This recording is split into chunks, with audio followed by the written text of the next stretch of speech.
बिस्मिल्लाहिर्रहमानिर्रहीम। Welcome to the third session of energy resource management and utilization. ये हमारा जो तीसरा टॉपिक है ये है energy management program. In context अगर हम देखें तो हमने पहले इंट्रोडक्शन देखा, फिर कुछ बेसिक्स देखी, जिसके अंदर डेफिनेशंस और यूनिट्स वगैरह को देखा। हमने देखा कि ज़रूरत क्या होती है एनर्जी मैनेजमेंट प्रोग्राम की। बहुत सारे स्टैट्स देखे हमने, दुनिया के लेवल पे भी, पाकिस्तान के लेवल पे भी। मुख्तलिफ मुल्कों को पाकिस्तान से कंपेयर किया कि वो एनर्जी बनाते कितने हैं, यूज़ कितनी करते हैं, जो बनाते हैं उसके अंदर मिक्स क्या होता है मुख्तलिफ फॉसिल फ्यूल्स का और रिन्यूएबल्स का। फिर हमने ये देखा कि मुख्तलिफ मुल्कों की CO2 emissions की तरफ कितनी कंट्रीब्यूशन है। फिर हमने देखा कि कोई कमर्शियल बिल्डिंग हो या कोई इंडस्ट्रियल बिल्डिंग हो, अ, उसमें बिजली इस्तेमाल कहाँ पे होती है। बीच में हमने एक जगह पे प्राइसेस को भी टच किया था। तो यहाँ पे हम अब एनर्जी मैनेजमेंट प्रोग्राम के कॉन्टेक्स्ट में हमें ये देखना है कि एनर्जी मैनेजमेंट प्रोग्राम के दो बड़े बड़े फ़वाइद होते हैं।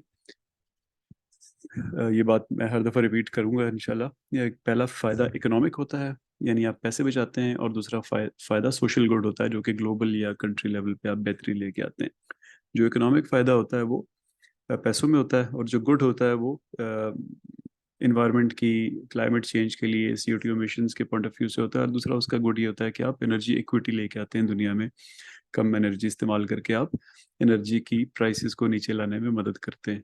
इवन अगर आप अफोर्ड कर भी सकते हो तो आपको एनर्जी कम इस्तेमाल करनी चाहिए, क्योंकि आपके इस्तेमाल की वजह से प्राइसेस बढ़ जाएंगी, क्योंकि डिमांड बढ़ेगी, और फिर कुछ लोग ऐसे होंगे जो अफोर्ड नहीं कर सकेंगे। एनर्जी मैनेजमेंट प्रोग्राम क्या होता है? बेसिकली जब भी आप किसी बिजनेस में इस एंडेवर पे निकलते हैं कि मैंने बिजली बचानी है, क्योंकि हमने पिछली पहले सेशन में हमने देखा था कि बिजली के बिल बड़े सिग्निफिकेंटली इफेक्ट करते हैं प्रॉफिट्स को। तो अगर आपने बिजली बचानी है ताकि आपके प्रॉफिट्स बढ़ें, तो फिर उसको एक फॉर्मल प्रोग्राम की तरह लेके चलेंगे, लोगों को रिस्पॉन्सिबिलिटीज देंगे, सीनियर मैनेजमेंट कमिट करेगी, तब वो कहीं जाके इफेक्टिव होंगे। तो इस प्रोग्राम को डिज़ाइन कैसे करना है, इसको चलाना कैसे है, और फिर इसको मैनेज कैसे करना है, इसको हम आज के टॉपिक में देखेंगे। तो शुरू करने से पहले there is a video by energy star.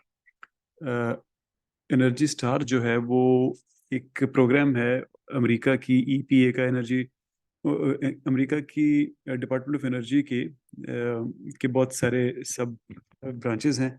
तो EPA उनमें से एक ब्रांच है। और इस प्रोग्राम, यानी ये जो एनर्जी स्टार का प्रोग्राम है, इसका मकसद ये है कि लोगों को बिजली बचाने के लिए इंफॉर्मेशन प्रोवाइड करता है। आप इसकी वेबसाइट वगैरह मैं आपके साथ डिस्कस करूंगा, इनकी रिपोर्ट्स वगैरह। ये उनकी एक वीडियो है जो कि आपको इंट्रोडक्शन दे रही है कि एनर्जी मैनेजमेंट क्यों ज़रूरी है।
जी, तो आपने इनकी वीडियो देखी। मैंने इनकी वीडियो इंटेंशनली यहाँ पे इसलिए डाली है कि स्पेशली आज के सेशन में एंड पे हम इनके फ्रेमवर्क को असाइनमेंट के तौर पे यूज़ करेंगे। और जनरली ईपीए जो इन्वायरमेंटल प्रोटेक्शन एजेंसी है अमेरिका की, जिनका मिशन है कि वो बेसिकली ह्यूमन हेल्थ को और इन्वायरमेंट को प्रोटेक्ट करना चाहते हैं, उनकी बहुत सारी डॉक्यूमेंट्स हम इस्तेमाल करेंगे इस कोर्स में मुख्तलिफ स्टेजेस पे, स्पेशली जहाँ पे मैनेजमेंट ऑफ एनर्जी की बात हो रही होगी। ये जो ईपीए है बेसिकली, जैसे मैंने आपको बताया, ये एक गवर्नमेंट एजेंसी है जो कि रन करती है एनर्जी स्टार के प्रोग्राम को। अब ईपीए ने अपने अपने लिए एक स्ट्रेटेजिक प्लान बनाया हुआ है जिसके अंदर कुछ स्ट्रेटजीज हैं और फिर उनके पास 7 गोल्स हैं। इनकी strategies basically they they are focusing on science यानी आर एंड डी पे, फिर लॉ, इंटरनेशनल और जो अमेरिकन लॉ है उसको फॉलो करने पे फोकस करती हैं, फिर ट्रांसपेरेंसी पे फोकस करती हैं कि एनर्जी की जनरेशन और उसकी यूटिलाइजेशन वो सबको पता हो। फिर जैसे जिस चीज़ की हमने थोड़ी देर पहले बात की, इक्विटी, एनर्जी इक्विटी भी इनका एक प्रिंसिपल है, या इनका एक इनकी इनकी स्ट्रेटेजिक जो डायरेक्शन है उसका एक मेन पार्ट है। तो इन्होंने अपनी स्ट्रेटेजी को बेसिकली 7 गोल्स में डिवाइड किया हुआ है। अब फिलहाल उन गोल्स में नहीं जाते, इंशाल्लाह किसी वक्त देखेंगे, लेकिन वो गोल्स फिर आगे कुछ 2 ऑब्जेक्टिव्स में डिवाइडेड हैं, कुछ 3 ऑब्जेक्टिव्स में डिवाइडेड हैं। तो EPA in a nutshell America की एक गवर्नमेंट की एजेंसी है जो इन्वायरमेंट और ह्यूमन हेल्थ को प्रोटेक्ट करने के लिए बनाई गई है। और ये बहुत सारे इनिशिएटिव्स हैं इनके जो जो बेसिकली फोकस करते हैं एक तरफ से लोगों की अवेयरनेस पे, दूसरी तरफ से लोगों को नॉलेज देने पे, फिर उस नॉलेज की बेस पे सॉल्यूशंस देने पे, फिर कहीं पे लॉ की साइड आती है तो वहाँ पे प्रोटेक्शन के लिए, और फिर जहाँ पे वो इक्विटी को एडवांस कर सकते हैं वहाँ पे। और हमारे पॉइंट ऑफ व्यू से इनका मेन प्रोग्राम जो है वो इट इज एनर्जी स्टार, जो कि इनका एक पुराना प्रोग्राम है, 20 साल से चल रहा है ये प्रोग्राम। और इसका फोकस जो है वो एनर्जी एफिशिएंसी पे है। ये मुख्तलिफ इंडस्ट्रियल, कमर्शियल और डोमेस्टिक यूजर्स को मुख्तलिफ तरह से हेल्प करते हैं। हम देखेंगे आगे इंशाल्लाह इनकी बहुत सारी डॉक्यूमेंट्स और इनके बहुत सारे इनिशिएटिव्स को, कि वो एनर्जी को बचाएं। और इनके जो केपीआईज हैं जो जो ये मेजर करते हैं वो डायरेक्टली एनर्जी की सेविंग को मेजर करते हैं पैसों और बिजली के टर्म्स में। तो एनर्जी मैनेजमेंट प्रोग्राम जब भी आप डिज़ाइन कर रहे होते हैं, यानी जो उसका पहला फेज होता है उसको डिज़ाइन करना, उसमें मैनेजमेंट कमिटमेंट सबसे इंपॉर्टेंट होती है कि जो सीनियर मैनेजमेंट है वो आपके पीछे खड़ी हो, एनर्जी मैनेजर के या एनर्जी मैनेजमेंट कोऑर्डिनेटर के पीछे खड़ी हो और उसको फुल सपोर्ट दे रही हो। क्योंकि जहाँ पे सीनियर मैनेजमेंट की कमिटमेंट नहीं आती, इसका मतलब है कि फिर आपको फंड्स नहीं मिलेंगे, इसका मतलब है कि फिर आपको बाकी मैनेजर्स की तरफ से सपोर्ट नहीं मिलेगी, वो आपकी बात नहीं सुनेंगे और अल्टीमेटली फिर आप जो भी आप करना चाहते हैं एनर्जी बचाने के लिए वो नहीं कर सकेंगे। तो first and foremost management commitment सबसे ज़रूरी है। इसमें अब 2 सिनेरियोज हो सकते हैं। एक तो ये हो सकता है कि आपकी सीनियर मैनेजमेंट जो है वो खुद ही सेंसिटाइज हुई हो एनर्जी के बारे में, कोई कॉन्फ्रेंस अटेंड की हो, कोई पेपर पढ़ा हो उन्होंने, कोई कंपटीशन को वो देख रहे हो कि वो एनर्जी बचा रहे हैं और उसकी वजह से प्रॉफिटेबल हैं, तो वो फिर आपको अपना एनर्जी मैनेजर लगाएं। तो इस मोड में आप रिस्पांस मोड में होंगे, यानी आप बेसिकली उनकी डायरेक्शंस पे काम कर रहे होंगे, तो आपको ऑलरेडी फिर उनकी कमिटमेंट हासिल होगी। यहाँ पे आपका काम कमिटमेंट पॉइंट ऑफ व्यू से यही होगा कि आप पीरियडिकली कल्टीवेट करते रहें इस कमिटमेंट को, क्योंकि मैनेजर्स ऑब्वियसली उन्होंने और भी बहुत सारे काम करने होते हैं सीनियर एग्जीक्यूटिव्स ने, और वो चेंज भी हो सकते हैं। तो आपने इंश्योर करना होता है कि उनकी कमिटमेंट जो है वो रिफ्रेश होती रहे और विजिबल रहे, लोगों को नजर आ रहा हो कि वो इस प्रोग्राम के पीछे खड़े हैं। दूसरा ये मोड हो सकता है कि आपने कन्विंस किया हो या कन्विंस करना हो अपने मैनेजर्स को, एग्जीक्यूटिव मैनेजर्स को, कि वो एनर्जी मैनेजमेंट प्रोग्राम शुरू करें। ऑब्वियसली इसमें आपको ज़रा एग्रेसिव मोड में आना पड़ेगा। आपने चूंकि इट इज़ योर इनिशिएटिव, तो इसमें फिर आपका काम ये होता है कि आप फैक्ट्स के साथ, स्टैट्स के साथ वो फायदे बताएं पहले ऑब्वियसली अपने टॉप मैनेजमेंट को, और फिर सारी की सारी ऑर्गेनाइजेशन में इनको डिसेमिनेट करें कि जब हम एनर्जी बचाएंगे वो फर्स्ट ऑफ ऑल वही दोनों इम्पैक्ट उसके, कि एक इकोनॉमिक इम्पैक्ट होगा और एक ग्रेटर गुड का इम्पैक्ट होगा ग्लोबल और नेशनल लेवल पे। और दूसरा ये कि वो इंडिविजुअल्स जो एनर्जी बचाने में काम करेंगे, वो एम्प्लॉयज़, उनको बेनिफिट होगा। जहाँ पे आप एफिशिएंट लाइटिंग लेके आएंगे, जहाँ पे आप इंसुलेशन लेके आएंगे कि गर्मी ना लगे, गर्मी अंदर ना आए, सर्दी बाहर, एयर कंडीशनिंग बाहर ना जाए, तो लोगों की लाइफ पे इन चीज़ों से फर्क पड़ता है और वो फिर आपके साथ कमिट होते हैं। आपने लोगों को सेंसिटाइज करना होता है कि आपके पास क्या एनर्जी सोर्सेज हैं, आगे आने वाले वक्त में उनमें कहाँ कहाँ कमी वाक़या हो सकती है, आपको ऑल्टरनेट की तरफ जाना होगा। फिर कहीं बिजली बंद होती है, कर्टेलमेंट्स होती हैं, ब्लैकआउट्स, ब्राउनआउट्स होते हैं, तो आपके प्रॉफिट्स पे, आपकी ऑपरेशंस पे उसका क्या फ़र्क पड़ता है, दुनिया में क्या हो रहा है, आपके कंपटीटर्स क्या कर रहे हैं। तो फिर यहाँ पे एग्रेसिव मोड में फिर आपको एग्रेशन के साथ इस प्रोग्राम को लेके चलना होता है और खुद लीड करके लोगों को कन्विंस करना होता है कि ये प्रोग्राम होना चाहिए। मैनेजमेंट कमिटमेंट के बाद इम्पॉर्टेंट होता है कि एक डेडिकेटेड एनर्जी मैनेजमेंट कोऑर्डिनेटर या एनर्जी मैनेजर ऑर्गेनाइजेशन में हो, या अगर डेडिकेटेड ना भी हो तो एटलीस्ट एनर्जी मैनेजमेंट उसकी प्राइमरी या स्पेसिफाइड जॉब हो। और चूंकि ये, इसमें मैंने आपको बताया कि एग्रेसिव मोड में भी शायद काम करना पड़े, तो ये जो मैनेजर है, इसको, इसकी पर्सनैलिटी ऐसी होनी चाहिए कि ये डायनामिक हो, गोल ओरिएंटेड हो, मैनेजमेंट में अच्छा हो, स्ट्रांग पर्सनैलिटी हो, ताकि ये लोगों को कन्विंस कर सके। और अगर उसको कोई गोल्स दिए जाएं तो उनको कमिटमेंट के साथ, फोकस के साथ अचीव कर सके। ऑब्वियसली इस मैनेजर को सीनियर मैनेजमेंट की फुल सपोर्ट होनी चाहिए। बड़ी ऑर्गेनाइजेशंस में या ऐसी ऑर्गेनाइजेशंस में जिनमें एसबीयूज हैं, यानी स्ट्रेटेजिक बिजनेस यूनिट्स हैं, जो अलग अलग लोकेटेड हैं, वहाँ पे अलग अलग ईएमसीज भी हो सकते हैं, एनर्जी मैनेजर्स मल्टीपल और अलग अलग भी हो सकते हैं। ये जो एनर्जी मैनेजर आपकी रिपोर्टिंग स्ट्रक्चर में कहाँ पे होना चाहिए, इस सवाल का जवाब जनरली स्पीकिंग ये है कि ये हो जहाँ पे भी इसकी एनर्जी की रिपोर्टिंग जो है वो जितना ऊपर आप ले जा सकते हैं उसको लेके जाएं, कि डायरेक्टली ये सीनियर मैनेजमेंट या एग्जीक्यूटिव्स को रिपोर्ट करे, ताकि कमिटमेंट मिले इस सारे के सारे प्रोग्राम को मैनेजर्स, सीनियर मोस्ट मैनेजर्स की, जिसके थ्रू फिर तमाम एम्प्लॉयज़ इनकरेज हों कि वो इस प्रोग्राम के लिए पार्टिसिपेट करें। एनर्जी मैनेजमेंट कोऑर्डिनेटर के अलावा अ, और लोग भी चाहिए होते हैं एनर्जी मैनेजमेंट प्रोग्राम चलाने के लिए। उसकी वजह ये है कि एनर्जी मैनेजमेंट प्रोग्राम सिर्फ बिजली बचाने के बारे में नहीं है, बल्कि एनर्जी के बाकी सब सोर्सेज के बारे में भी है। और बिजली बचाना भी प्योर इलेक्ट्रिकल का काम तो नहीं होता है। जैसे बिजली जो है वो सिर्फ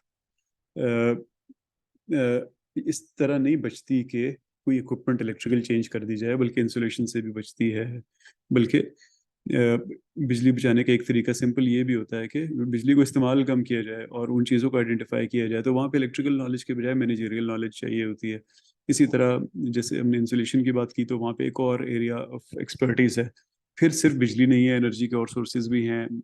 स्टीम की एनर्जी है, हाइड्रोलिक एनर्जी है, ये भी विंड हो, मे भी और बहुत सारी चीज़ें हों, जनरेटर्स के मैकेनिकल साइड हो, वगैरह वगैरह। तो आपको फिर डाइवर्स बैकग्राउंड से लोग चाहिए होते हैं, जो कि एनर्जी मैनेजमेंट कोऑर्डिनेटर को हेल्प करें। तो बेसिकली आप एक फिर करते क्या है कि एक एनर्जी मैनेजमेंट कमेटी नॉमिनेट करते हैं, और जिसकी दो सब कमेटीज होती हैं। एक को टेक्निकल कमेटी कहते हैं, जिसमें जैसे मैंने आपको बताया बहुत सारे टेक्निकल लोग होते हैं जो अपने अपने एरियाज की एक्सपर्टीज प्रोवाइड करते हैं।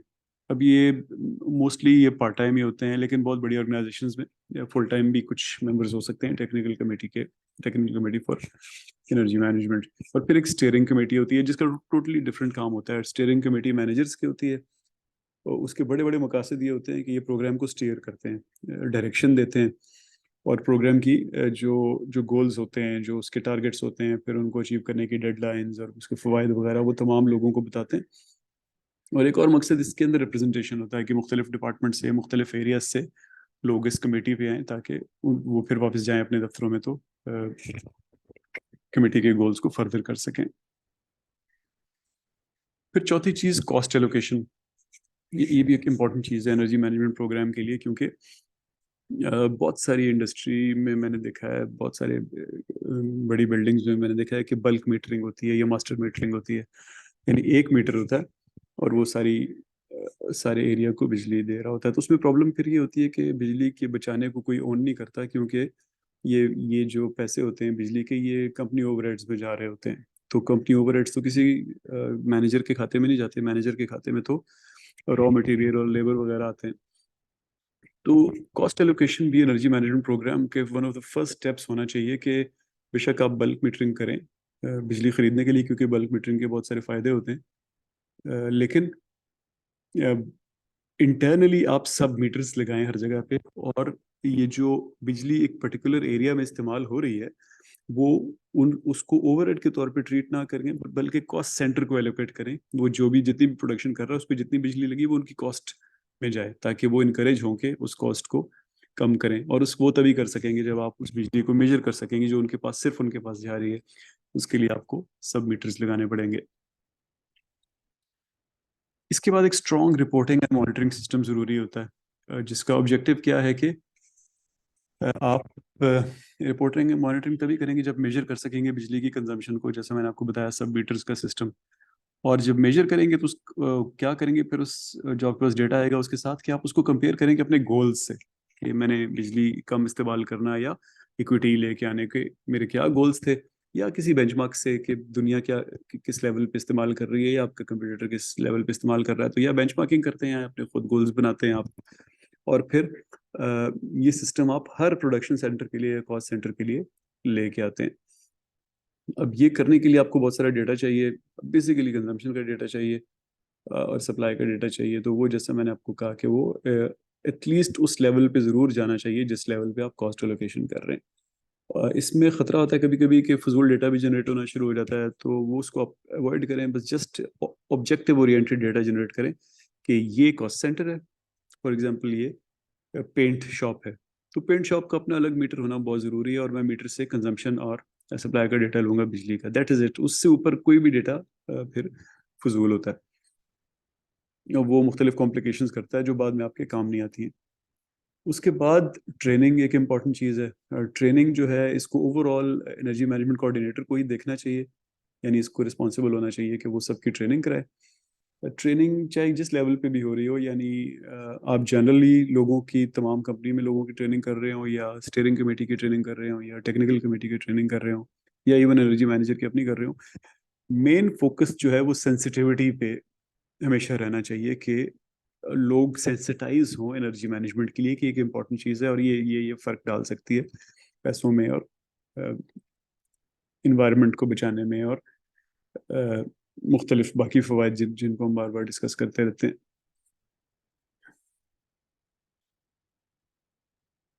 अब जब ये तुमने बात कर ली डिज़ाइन करने की एनर्जी मैनेजमेंट प्रोग्राम की, जब आप इसको स्टार्ट करते हैं तो सबसे इम्पोर्टेंट चीज़ होती है कि आपके स्टार्टअप की विजिबिलिटी स्ट्रांग होनी चाहिए, यानी हर एक को नज़र आना चाहिए कि ये प्रोग्राम है और ये स्टार्ट हुआ है।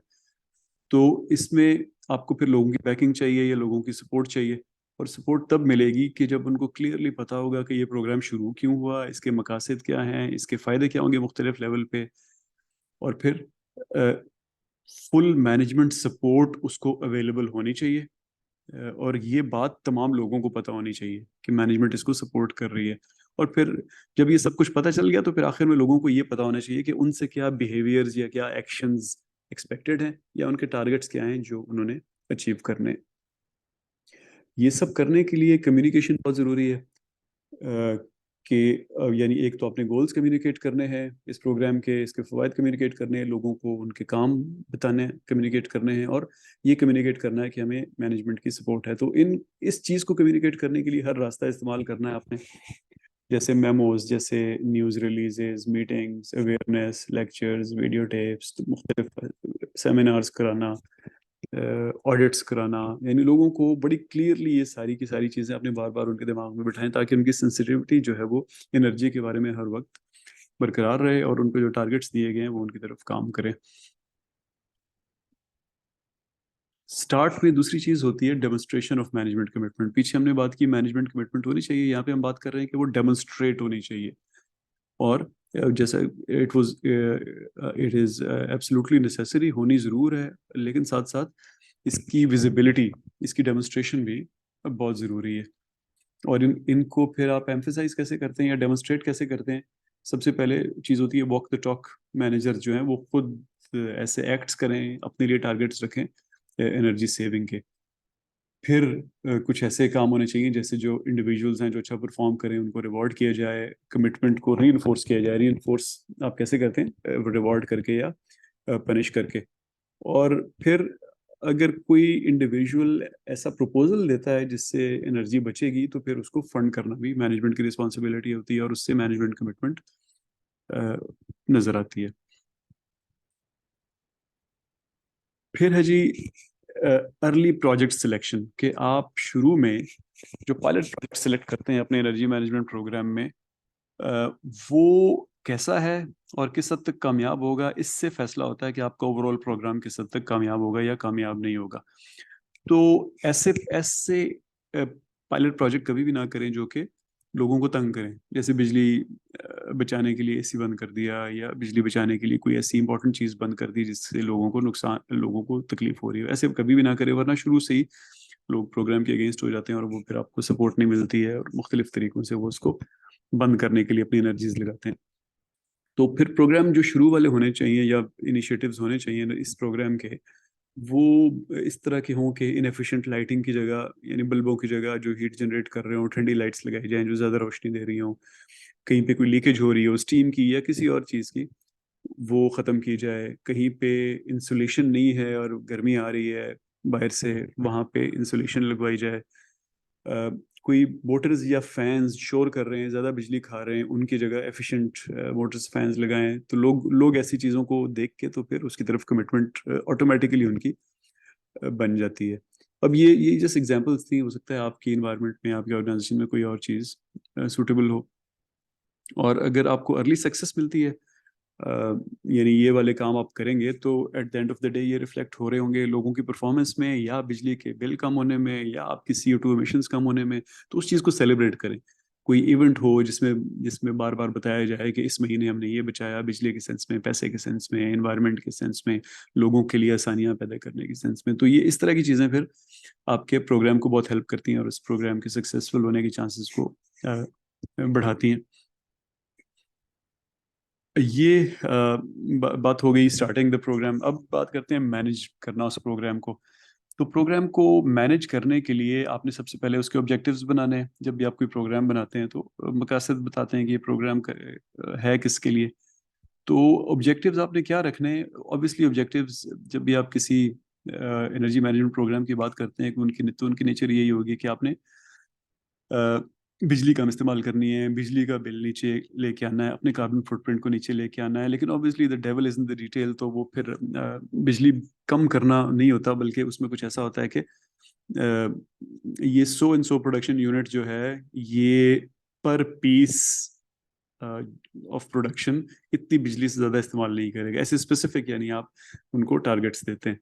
तो ये टारगेट्स देने के लिए एक लेसे फेयर अप्रोच जो लिखा हुआ है, यानी कि ओपन मार्केट्स वाली अप्रोच, या लोगों लोगों को खुद फैसला करने दें कि वो क्या ऑब्जेक्टिव रखना चाहते हैं, क्योंकि वो प्रोसेस के ओनर्स होते हैं तो उनको ज़्यादा पता होता है कि बेस्ट सेविंग्स कहाँ पे आ जाती है। ज़्यादा इंटरवीन करने की सीनियर मैनेजमेंट को ज़रूरत नहीं होती। बेहतर ये होता है कि जो लोकल मैनेजर्स होते हैं वही अपने लिए ऑब्जेक्टिव्स कम से कम पहले ड्राफ्ट्स वो लेके आए, फिर आप उनको साथ बिठा के बताएं कि आपने जो ऑब्जेक्टिव बनाया है ये लार्जर पिक्चर में फिट हो रहा है या नहीं हो रहा, और इसको फिट करने के लिए इस पर थोड़ी बहुत अमेंडमेंट की क्या ज़रूरत है।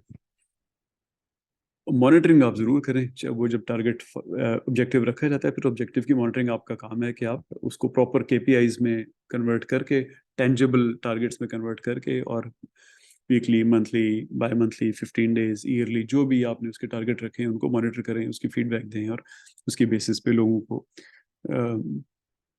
फिर नेक्स्ट टारगेट्स दें।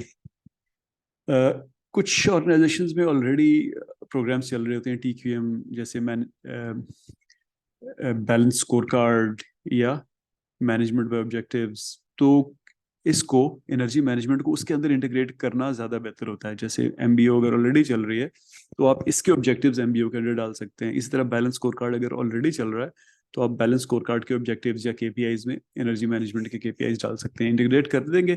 अच्छा, तो अच्छा इसलिए होगा कि लोग ऑलरेडी उस सिस्टम को यूज टू होते हैं, तो जहाँ उनके पास 4 5 6 टारगेट्स होते हैं, वहाँ पे उनका 1 2 टारगेट और आ जाते हैं जो एनर्जी से रिलेटेड होते हैं, तो वो नेचुरली उसको फॉलो करना शुरू कर देते हैं। टारगेट्स जो हों, ऑब्जेक्टिव्स जो हों, वो टफ हों लेकिन अचीवेबल हों, और मेजरेबल और स्पेसिफिक हों, डेडलाइंस के साथ।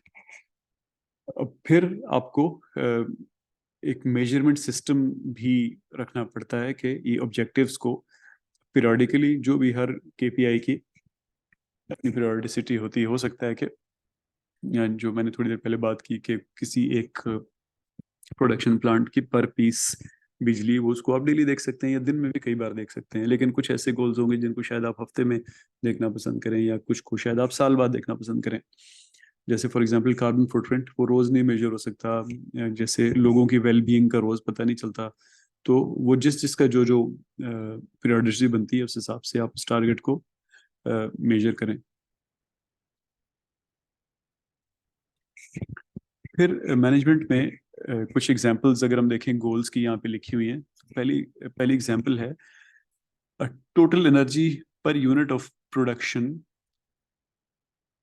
will drop by 10% in the first year and by 15% in the second year. अब ये एक टेंजिबल टारगेट है, ये एक स्पेसिफिक टारगेट है, मेजरेबल है, और ये प्रोबेबली टफ भी है। फिर दूसरा देखें तो लिखा है, with in 2 years all energy consumers of 5 gigajoules per hour or larger will be separately metered for monitoring purposes। तो ये आपने अपने प्रोग्राम का एक टारगेट रख लिया कि हमने जगह जगह पे मीटर्स लगाने हैं, और आप शुरू उन जगहों पे कर रहे हैं जहाँ पे ज़्यादा बिजली जा रही है। अगला क्या लिखा हुआ है, each plant in the division will have an active energy management program by the end of the first year.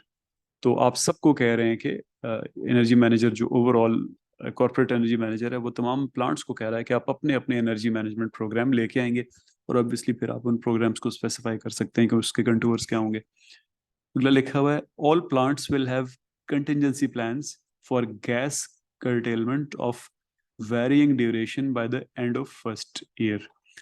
यानी आपको पता चल गया कि अब गैस की सप्लाई आगे कम होनी है, तो फिर सबको आपने टारगेट दे दिया है कि आप by so and so date आप अपने कंटिजेंसी प्लान्स लेके आएंगे। आखिरी लिखा हुआ है, all boilers of 50,000 kilogram per hour और larger will be examined for waste heat recovery potential in the first year.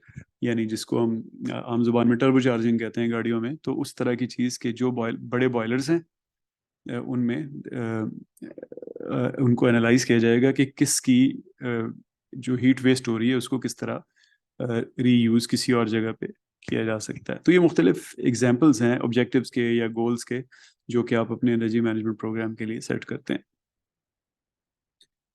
इसके बाद है जी मॉनिटरिंग सिस्टम, जिसके बारे में भी हमने थोड़ी देर पहले काफ़ी डिटेल में बात की।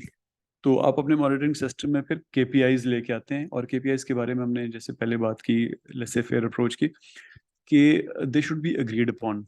जिसको आप केपीआई या टारगेट दे रहे हैं, उस बंदे उसके उसको इससे एग्री होना चाहिए कि हाँ ये बिल्कुल ठीक केपीआई है, और मुझे टारगेट भी आप ठीक दे रहे हैं।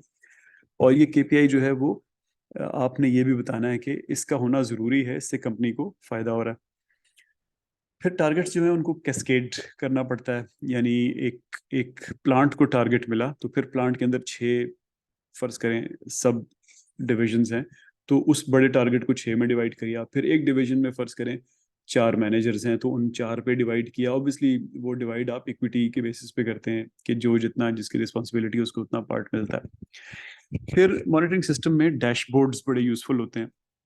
यानी कंप्यूटर बेस्ड कोई सिस्टम हो जिसपे लोग अपना डेटा, जो आपने उनको टारगेट दिया है उसको अचीव करने का डेटा, उसको अपलोड कर सकें, या अगर किसी आईओटी डिवाइस के थ्रू या ऑटोमेटिक डिवाइस के थ्रू अपडेट हो जाए, वो सबसे अच्छा है। यानी बिजली कितनी बजाय मैंने इस्तेमाल की, वो बजाय इसके कि मैं लिखूं कहीं जाके कंप्यूटर के ऊपर, बेहतर ये है कि मेरा सिस्टम जो है वो कनेक्टेड हो मीटर्स के साथ, और मीटर्स की रीडिंग लाइव वहाँ पे दिखा रहा हो। तो ऐसे जो डैशबोर्ड्स होते हैं वो ज़्यादा यूजफुल होते हैं और रियल टाइम डेटा दे रहे होते हैं। फिर इसके अंदर early warning system in place होना चाहिए। यानी कि ऐसा ना हो कि आपको पता चले 1 महीने बाद के आपकी इतनी कार्बन फुटप्रिंट बढ़ गया, आपके आपके थ्रेशोल्ड्स हों, अगर उससे ऊपर कोई चीज़ जा रही हो, तो फौरन आपका मॉनिटरिंग सिस्टम उसको एक वार्निंग के तौर पे इंडिकेट करे कि ये आपके गिवन थ्रेशोल्ड से ये रेंज बाहर जा रही है। अगर 1 महीना चलता रहा तो ये सो एंड सो जगह पे पहुंच जाएगी। फिर आखिरी और सबसे इम्पोर्टेंट, कि जो आपने कोई गोल्स या टारगेट्स या केपीआईज रखे हैं लोगों के लिए, किसी डिपार्टमेंट के लिए, किसी प्लांट के लिए, उनको बार बार रिव्यू करें। कि ये आर दे परफॉर्मिंग और नॉट। आपने किसी को एक पर्टिकुलर टारगेट दिया और वो उसको अचीव कर रहा है और इजीली अचीव कर रहा है तो उसको बढ़ा दें, नहीं अचीव कर रहा तो उसको कम कर दें, या उसको मे भी खत्म करना पड़े आपको कि ये तो केपीआई ठीक नहीं था। तो लोगों से फीडबैक लेते रहा करें उनके केपीआईज के बारे में, टारगेट्स के बारे में, और उनको रिवाइज करते रहा करें जहाँ जहाँ पे ज़रूरत है। और मैनेजमेंट का आखिरी पार्ट, कुछ कॉन्सेप्ट्स या प्रिंसिपल एनर्जी मैनेजर के लिए। पहला ये है कि एनर्जी कॉस्ट्स की जब हम मॉनिटरिंग की बात करते हैं तो सिर्फ इसका मतलब हम ये नहीं हो रहा होता कि हम सिर्फ किलो जाउल्स को मॉनिटर कर रहे हैं, बल्कि हम उन पैसों को मॉनिटर कर रहे हैं जो उस किलो जाउल्स पे लगेंगे। तो कोई भी एक्शन जो आपकी एनर्जी कॉस्ट को कम करे वो आपका टारगेट होना चाहिए, बजाय इसके कि कोई मीटर पे कोई नंबर कम होना है। जैसे फॉर एग्जांपल पीक आवर्स में बिजली इस्तेमाल करना 2 घंटे, वो इस बराबर है कि आप रात को 4 घंटे इस्तेमाल कर लें। हालांकि किलो जॉल्स दोनों में बराबर थे, मीटर बराबर गिर रहा है, लेकिन पीछे कॉस्ट उसकी फर्क होती है। तो आपका मेन मकसद कॉस्ट रिडक्शन होना चाहिए, ना कि किलो जॉल रिडक्शन। तो आप डिमांड शेडिंग कर सकते हैं। डिमांड शेडिंग यही है जो जैसे मैंने आपको बताया कि आप पीक आवर्स में इस्तेमाल ना करें और किसी और जगह पे अपनी डिमांड को किसी और टाइम पे डाइवर्ट कर दें। या लेवलिंग, लेवलिंग का भी मोर और लेस यही मतलब है कि एक जगह एक दिन 20 घंटे काम हो रहा है, दूसरे दिन 2 घंटे काम हो रहा है, तो बेहतर है कि दोनों दिन 11-11 घंटे काम कर लें, या उसमें पीक आवर्स को जितना बचा सकते हैं बचा लें। दूसरी चीज़ जो हमने पहले भी डिस्कस की कि एनर्जी की जो नीड्स हैं उनको डायरेक्ट कॉस्ट के तौर पे बिल किया जाए, ओवरहेड के तौर पे ना किया जाए, ताकि लोग उसकी रिस्पॉन्सिबिलिटी लें। तीसरी चीज़, परीटो प्रिंसिपल या 80-20 रूल को इस्तेमाल करें कि जो मेन एनर्जी के फंक्शंस हैं उनको मीटर करें और मॉनिटर करें, जिनसे ज़्यादा से ज़्यादा फर्क पड़ सकता है, यानी अर्ली जो आपकी विंस हैं वो आपको बड़ी बड़ी मिले। ये एक एक रीडिंग है जी, ये एनर्जी स्टार की एक बेसिकली गाइडलाइन है, guideline for energy management. This will, आप इसको, इसका आपके सामने दिया हुआ है लिंक, इसको आप पढ़ेंगे। ये एनर्जी मैनेजमेंट प्रोग्राम की एक एक आपको स्ट्रक्चर देता है। तो और इसके बारे में फिर हम असाइनमेंट वाले डिस्कशन में मजीद बात करेंगे। Thank you.